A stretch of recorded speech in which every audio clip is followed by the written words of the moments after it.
way to get paid. So it's not either or, but it could suck the oxygen out of our own marketing to some extent. Or Microvest has SME.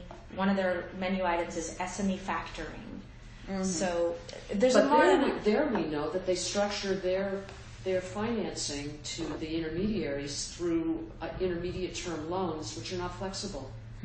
So if a factoring partner originally said, we'd like a $500,000 revolving line, but then they get to a point in the year or where something's going on in their business where they can't put it all out the door, there isn't the need for it, then we won't let them sit on the cash. They have to give it back to us. So if you've got a 3-year loan for Microvest to do this kind of factoring thing, well, what if you just can't use the money all year? Then you've got cash strapped. You're paying an interest on something that's not earning you money as a financial intermediary. So, yes, we have competitors. It's good that people be out there doing different things, solving different problems. I think our solution in the short-term stuff is flexible, and it's good for the financial intermediary, and it's good for the small business. And just to kind of riff on that, where I think it would be good if we can start to position ourselves as the factoring specialists, and that is a good way of answering that. Specialists or experts? Experts. But so many managers have multiple funds. We have one. We do one thing, but we do it really, really well. And by the way, that's a barrier to entry to learn and do everything what we do. Oh, the breaker on the bathroom popped and I couldn't find it, so I went to the bathroom in the dark and then I found it. And then you saw that the painting glows in the dark a little bit? Did you pick No, up on I didn't that? see that. That's it may not have been lit up enough to charge up. But it was pretty dark in there. The woman artist who's over this thing here, this cube, all this cube stuff. Sally is a really good artist who lives a few blocks away, photographer, painter. She did everything that's on the walls, is stuff that Sally's done, so it's pretty eclectic. But she started years ago to collect all information about German photographers of Native Americans, both Latin and North American. And so these books that you see in the photograph there are her collection of that's books. her collection. And so she got these bookshelves that when you put them together, they turn into the cube. So she had a whole exhibit at the Goethe Institute in San Francisco, for example, where the cube was opened up. And so you could see the books and take them off the shelf. But also you could go to the computer, and because she scanned some of the best work out of each of the books and has a little bio on the photographer. I mean, it's this curated thing. Anyway, so this was years ago that she did it. What's the perspective on this? Is this like taller than me? It's about your height or a little taller. Okay. Yeah. And then so while she was doing the cube, she started just doing these, for some reason, she just started doing cubes. And then I just looked at it, and we had just gotten this apartment, and I said, Sally, you don't have any place to hang this stuff up, so I'll just buy it off you. If you want to buy it back at what I paid for it someday, fine. But this way, sometimes she has museum folks come in, or buyers or art people come in. She can bring them over and see other stuff. Like her little mini private. The painting over the bed. That's a painting that she did, and she was experimenting with different kind of paint. And then the oratones that are in there. She takes a black and white photograph and she prints it on glass, and then she did the gold leaf on the back. That's a very traditional kind of 19th century thing that she, early in her career, she did a lot of that. Wow. So I'll have to go look at it closely. And her self-portrait hustling to get ready today. Is that one with the red, that's her self-portrait.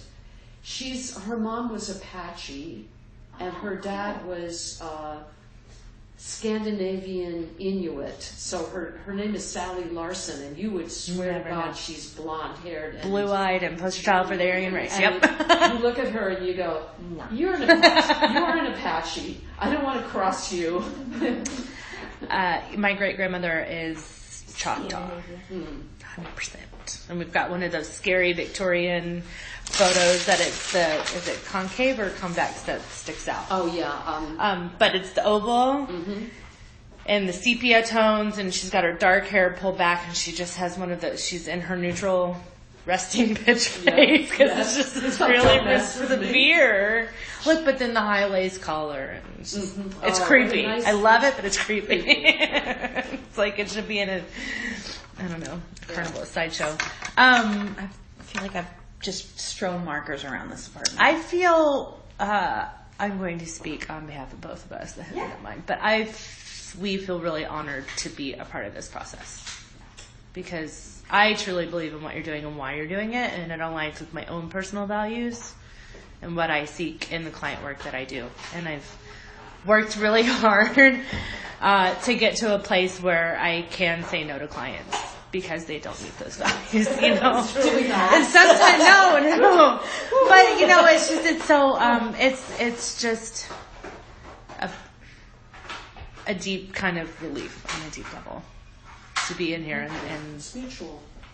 Be invited in. There's So plenty of people that do this for a living who really don't care that much about what it is that they're hawking or marketing or whatever. And there were times we had to do that because that's what crossed our desk. But you got to pay the rent. Yeah. But our function too has become very data wonky, and I think has lost a lot of heart over the years. And so that's another reason why I gravitate towards purpose-driven clients and stories, because they value that. Yeah, that's great. It's also great to have 5 women on a conference call. Yeah. I know they have it very early. Very often. And it's just such a different experience. I guarantee you that Suda likes it because, we have a few women in the London office. But it's mostly. But it's still, a lot of men. And it's not for lack of trying. I had this difficulty when I worked at Capital in hiring women as analysts and portfolio managers. It's like, you got to show up for the interview. To get hired, you must show up. And, we worked hard. We went to all the major business schools, and Capital Group is a name brand. And I just was amazed at the number of women that did not come for an interview. So, and then you've got to hire the very best people you can find. Right. And there's usually a time limit. And even at AGC, we don't have the luxury. The CEO knows that I would love to hire only women going forward just to even it up more. But when you're in a position where you have got to get somebody in the seat doing the work now, and now doesn't mean next week, but it means a 3-month search. That's a long time to be struggling because you need someone in the seat. Yeah. Right? So I don't think that they're bullshitting me. I do, we found Sam recruited Suda on LinkedIn, right? Yeah. And so I've been sort of trolling a bit the LinkedIn, who are the women in the factoring industry that are out there? There's some out there. Interesting. And there's some ops people. I think we'll be on the lookout for, down the road, we're going to have to get more of a grip on the technology enhancement of the work we do. And so we do have a CRM system, and we have and a factoring thing that we buy off the shelf. But we'll need somebody to be really just focused, laser focused, because we're going to have more. We have lots of data coming in. We have data from the suppliers. We have data from the buyers. Do you have any dedicated analysts? Well, we're hiring. Or data scientists? We're hiring somebody. Okay, good. So that's out there. So if you run into any London-based women, actually, it's a great segue. So before we get into kind of next steps and process and stuff, and I know that there's a lot just on the business and budget side that needs to be worked out. But I was talking to Sam last night. I will be in London in September, and so if it's okay with y'all, I'd like to at least just float the date by Suda and say, hey, could you block this day on your calendar because they'll be there and we can determine later how we use that time. Good. But I'd like to carve out time for that. See the people, because I feel like knowing us, having that experience, we have those blogs, your